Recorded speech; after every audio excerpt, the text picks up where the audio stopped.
Udah siap? Yuk, Yuk, suara aku terdengar kan? terdengar. Sip, aku masih di sekolah soalnya. Bismillahirrahmanirrahim. Yuk. Assalamualaikum Bu Dewi, apa kabarnya Bu Dewi? Waalaikumsalam, Pak Fahmi. Alhamdulillah, luar biasa. Allahu Akbar. Sehat. Gimana kabar Pak Fahmi? Alhamdulillah juga ya, sehat Bu Dewi. Dengar-dengar mau ada yang disampaikan atau diceritakan gitu ya? Tentang apa nih? Betul, betul sekali Pak Fahmi. Ada sesuatu yang ingin saya sampaikan nih ke Pak Fahmi. Hmm, apa tuh kira-kira? Tapi sepertinya waktu kita nggak banyak ya Bu Dewi ya. Jadi apa nih yang mau disampaikan nih? Begini Pak Fahmi, terkait rekan guru di sekolah saya perhatikan nih dari tahun ke tahun tidak ada perubahan. Penyampaian materi dan pembelajarannya masih menggunakan metode konvensional. Kemudian ceramah lagi. Terus padahal kita ketahui ya, sekarang itu berada pada perkembangan zaman semakin canggih, teknologi pembelajaran juga semakin pesat. Guru-guru di sekolah itu tidak mau melakukan perubahan, jadi hanya mengandalkan metode konvensional saja, sehingga perkembangan pembelajarannya kurang bervariatif. Terus seperti itu Pak ceritanya. Hmm, dari semua itu saya garis bawahi ya, berarti permasalahan Bu Dewi itu kira-kira mungkin eh, pembelajaran yang diberikan guru-guru itu kurang bervariatif ya, kurang inovatif mungkin ya Bu ya. Betul Pak, Hmm, model pembelajarannya masih yang lama nih. oke, berarti kira-kira dari percakapan kita ini apa sih yang ingin Bu Dewi dapatkan? Oke, yang ingin saya dapatkan dari percakapan kita adalah adanya perubahan di sekolah saya, khususnya cara penyampaian atau materi pembelajarannya, cara penyampaian pada materi pembelajarannya, Pak. Oke, perubahan berarti ya. Ya, Kira-kira perubahan apa yang ingin Bu Dewi lihat atau Bu Dewi dapatkan? perubahan penggunaan metode pembelajaran yang bervariatif. Hmm, Kemudian misalnya nih, kan sekarang tuh lagi sudah mulai ya aplikasi kayak Quizzes gitu ya. Terus pembelajarannya juga yang marak digunakan oleh para guru misalnya minimal menggunakan PowerPoint ada slide-nya seperti itu. Kemudian daripada itu lebih juga bisa Pak. Jadi nggak hanya ceramah aja gitu Pak Fahmi menggunakan metodenya gitu. oke, berarti yang dari Bu Dewi sampaikan barusan itu gitu ya. Penggunaan metode yang bervariasi, model atau menggunakan media yang bisa dikatakan inovatif gitu ya. Berarti itu adalah kondisi ideal mungkin ya dalam pembelajaran ya Bu ya. Kalau di ideal itu biasanya di level 10. Kira-kira di sekolah Bu Dewi sekarang berada di level berapa nih? Oke, sepertinya masih berada di level 5 Pak Fahmi. Di kondisi sekarang ini level 5.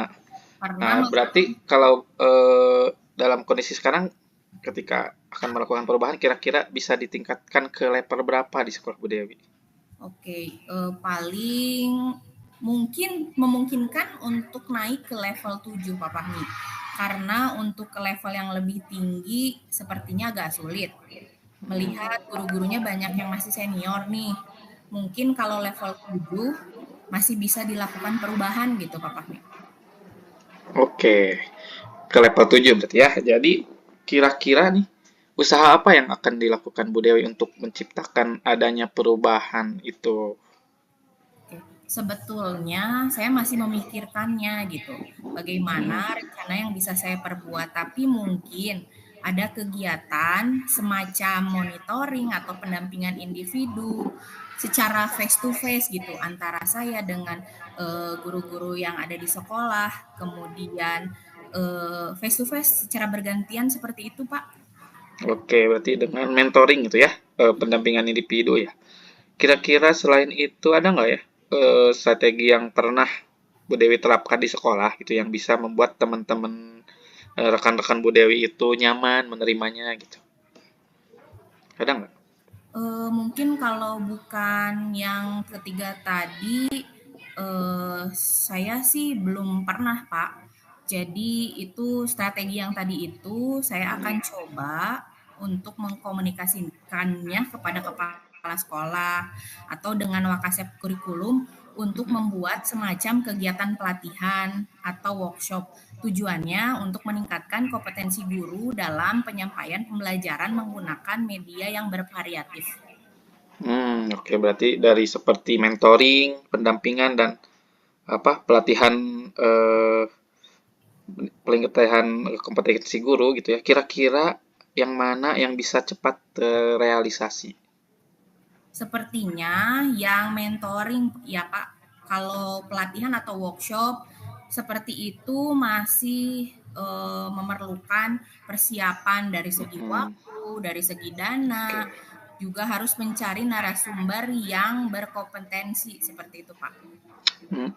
Mentoring berarti ya Bu ya. Nah, kalau begitu untuk melakukan mentoring ini, Bu Dewi kira-kira memerlukan support atau bantuan dari siapa gitu? Bagaimana? Ya sih Pak, memerlukan bantuan guru di sekolah yang memang ahli di bidang IT. Kemudian ada beberapa guru yang sudah menerapkan media yang bervariatif di kelas itu. Contohnya ada Bu Rini dan ada Pak Indra, Pak. Pak Indra. Oke, berarti Bu Dewi ingin itu ya, mentoring ini dengan cara kolaborasi dengan rekan kerja di sekolah. Kira-kira ini kapan bisa direalisasikan? Insya Allah secepatnya Pak, mulai minggu depan saya akan lakukan. Saya akan coba berkoordinasi dulu Pak dengan pihak sekolah. Oke, kira-kira Bu Dewi dari percakapan kita ini, apa sih yang Bu Dewi dapatkan barusan? Oke, dari percakapan kita itu saya mendapatkan gambaran bagaimana untuk terjadinya perubahan di sekolah saya, kemudian cara adanya monitoring itu dibantu oleh teman guru di sekolah, itu yang memiliki ahli dalam bidang pemanfaatan media dan pembelajaran juga. Jadi saya mendapatkan solusinya, Pak. Oke, berarti kita sudah mendapatkan solusinya ya, Bu Dewi. Saya tunggu kabar-kabar selanjutnya nanti setelah Bu Dewi melakukan mentoring, berkolaborasi dengan rekan-rekan kerja Bu Dewi. Jadi saya udah nggak sabar nih nanti dengar cerita-cerita lagi dari Bu Dewi. Nah, berhubung waktu nih, mungkin percakapan kita bisa dicukupkan sampai di sini ya, Bu Dewi ya. Semoga rencana Bu Dewi untuk monitoring dan berkolaborasi dengan rekan kerjanya bisa berjalan dengan baik. Iya Pak, terima kasih banyak sudah meluangkan waktunya, sudah mendengarkan apa keluh kesah saya, kemudian akhirnya saya mendapatkan solusinya. Mudah-mudahan saya bisa melakukan ini dengan maksimal mungkin dan bermanfaat untuk bisa terjadinya perubahan di sekolah saya. Oke, sama-sama Bu Dewi. Mungkin lain kali kalau ada yang ingin diceritakan, kita bisa ngobrol lagi lah ya. Jadi dah, gitu aja. Assalamualaikum Bu Dewi. Waalaikumsalam Pak Fahmi.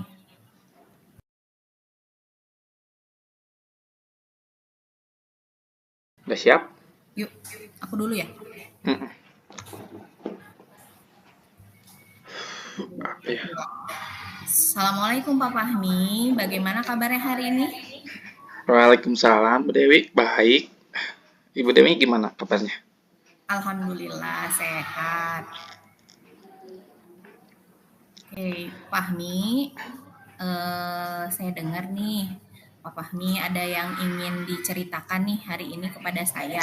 Kira-kira apa ya? Iya Bu Dewi, saya tuh merasa kesulitan mengelola waktu saya, Bu. Oke, tapi mohon maaf nih Pak Fahmi, waktunya tidak lama ya, mungkin 15 sampai 20 menit saya ada waktu untuk bercakap-cakap nih sama Pak. Oke, Ya, Bu. yang saya ingin tanyakan nih, dari yang tadi Pak Fahmi sebutkan, ada kesulitan mengelola waktu.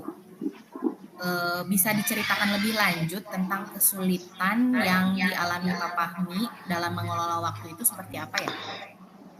Gini Bu Dewi, saya tuh sering merasa kewalahan gitu deh dengan banyaknya tugas di sekolah, kemudian di luar sekolah juga gitu ya, yang harus dikerjakan. Akhirnya saya tidak bisa mengerjakan atau menyelesaikan semuanya itu tepat waktu, Bu Dewi. Saya kewalahan.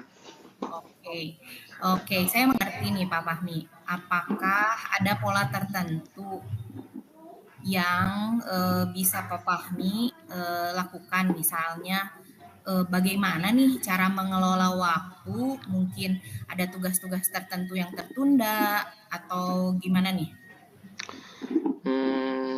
Biasanya mah tugas-tugas besar yang membutuhkan waktu lama gitu ya. Seringkali saya tunda dulu gitu sampai mendekati tenggat waktu. Pas mau besoknya dikumpulin baru saya mengerjakan biasanya gitu, Bu. Oke, terima kasih Pak Fahmi sudah berbagi. Mari kita lihat bagaimana cara efektif Pak Fahmi agar bisa memecahkan masalah ini nih. Bagaimana jika kita coba memecahkan masalah ini dari bagian-bagian yang terkecil dulu nih?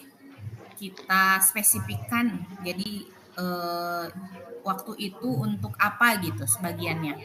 Oh iya, Bu ya. Seperti seperti ide bagus sih Bu ya. Jadi saya mungkin harus memecah tugas menjadi langkah-langkah yang lebih kecil, terus membagi prioritas mana yang harus diutamakan mungkin gitu ya Bu ya. Betul Pak Fahmi. Oke, jadi harus ada rencana tindakan yang Pak Fahmi lakukan nih. Kira-kira kayak gimana ya caranya? Baiklah, mungkin saya akan memecah misalnya tugas-tugas besar itu tidak boleh ditunda-tunda mungkin ya Bu ya. Jadi saya akan mengurutkan dari tugas-tugas yang dengan prioritas tertinggi mana yang bisa diselesaikan, kemudian tugas-tugas yang lainnya menyusul. Mungkin begitu ya, ada jadwal untuk bisa menghilangkan gangguan juga gitu Bu ya, karena saya sering sering kali gitu kalau lagi ngerjain tugas saya banyak gangguan. Mungkin saya juga harus apa eh, me, apa me, mematikan gangguan-gangguan tersebut gitu ya Bu ya. Oke, itu juga bagus nih. Pak Fahmi, kira-kira nih setelah apa yang ide Pak Fahmi dapatkan nih, bagaimana nih bisa menentukan mengerjakan setiap bagian-bagian tersebut itu? Hmm, saya akan mencoba ini Bu, apa menerapkan yang tadi Bu, yang susunan rencana pembagian tugasnya, pembagian jadwalnya gitu ya. Jadi saya dari beberapa tugas itu apa yang harus saya kerjakan akan saya lakukan segera Bu. Rencana metode seperti itu Bu, kayaknya bagus Bu. Oke, oke, bagus. Setelah Pak Fahmi melaksanakan rencana ini nih, mari kita jadwalkan sesi berikutnya untuk mengevaluasi nih bagaimana menurut Pak Fahmi. Baik Bu, itu saya akan mencoba metode ini dan kita akan membahas hasilnya pada sesi berikutnya ya Bu ya. Oke, baik Pak Fahmi, senang bisa membantu rencana ini. Semoga sukses dan tugas-tugasnya bisa dikumpulkan tepat waktu, bisa mengelola waktu dengan baik. Sampai bertemu di sesi berikutnya ya Pak Fahmi. Terima kasih Bu ya. Saya akan berusaha dan akan memberikan cerita yang baik kabar yang baik buat Bu Dewi nanti. Makasih banyak Bu Dewi. Oke, sama-sama Pak Fahmi. Sampai ketemu lagi. Sampai ketemu lagi. Assalamualaikum. Waalaikumsalam.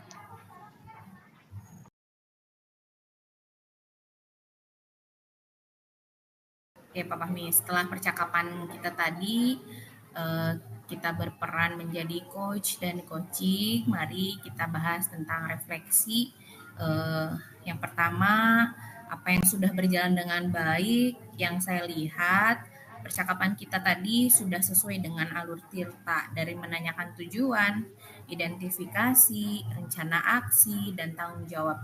Sehingga alur tersebut bisa menggali Koci untuk menceritakan permasalahannya dan menemukan solusi-solusinya, serta sesuai dengan prinsip coaching. Kemudian yang masih perlu diperbaiki yaitu terkait bagaimana coach menggali pertanyaan yang berbobot nih. Karena dengan pertanyaan berbobot itu kita bisa menggali segala kekuatan atau kompetensi yang ada pada diri coach tersebut. Oke, selanjutnya apa yang dilakukan untuk tetap dalam kondisi present atau kehadiran penuh sebelum dan sesaat coaching, yaitu di awal coach membuat pertanyaan-pertanyaan, kemudian fokus mendengarkan, kemudian ada catatan-catatan kecil yang ditulis hasil coaching. Kemudian apa yang dilakukan untuk memperbaiki atau meningkatkannya. Bisa berlatih lagi sesuai dengan alur Tirta dan prinsip coaching, serta bisa merefleksikan apa yang masih kurang. Kemudian untuk umpan balik, eh, proses coaching tadi adalah eh, saya tuh merasa senang karena proses coaching itu bisa mendapatkan solusi dari permasalahan yang ada. Kemudian kompetensi yang ingin dikembangkan juga bisa meningkat. Paling itu refleksi dari saya, Pak Fahmi. Kemudian boleh dilanjutkan dari Pak Fahmi. Umpan baliknya? Udah tadi barusan? Oh, udah. Ya, refleksi dari saya ya. Ya. Setelah melakukan praktik coaching barusan gitu ya Bu Dewi ya. Eh, ada komunikasi interaktif antara coach dan coach gitu. Jadi dalam komunikasi itu alur ceritanya sudah terlihat jelas gitu. Namun yang perlu ditingkatkan itu mungkin eh, sedikit untuk kesadaran penuhnya gitu ya, memberikan atensi, menghubungkan pernyataan penting agar bisa menghasilkan pertanyaan-pertanyaan yang berbobot. Jadi, nah untuk yang bisa dilakukan untuk meningkatkan itu yaitu menggunakan teknik mindfulness, gitu. Menjaga kondisi kita agar kondisi pikiran kita agar terbuka, sabar, fokus pada coach gitu. Terus mendengarkan dengan penuh dan untuk bisa memahami coach. Jadi ketika kita melakukan coaching agar tetap fokus dan berada dalam kesadaran penuh, mungkin untuk sementara kita bisa juga mengatur alat elektronik seperti handphone dalam mode diam, seperti itu Bu. Silent. Silent gitu. Terus umpan balik tentang dari ketika saya di coaching gitu, saya merasa nyaman gitu, merasa dituntun untuk menggali kemampuan saya sendiri untuk bisa memecahkan masalah yang sedang saya hadapi tadi gitu. Kemudian secara mandiri ya, jadi saya juga merasa nyaman menyampaikan segala masalah yang saya hadapi karena tadi itu prinsip kemitraan yang setara mungkin ya, jadi kita teh nggak ada eh, apa namanya, nggak ada tingkatannya barusan. Jadi saya bisa lebih terbuka, mungkin gitu refleksi dan umpan baliknya buat praktik coaching yang barusan. Oke, Cip. Terima kasih Bu Dewi. Sama-sama Pak Fahmi.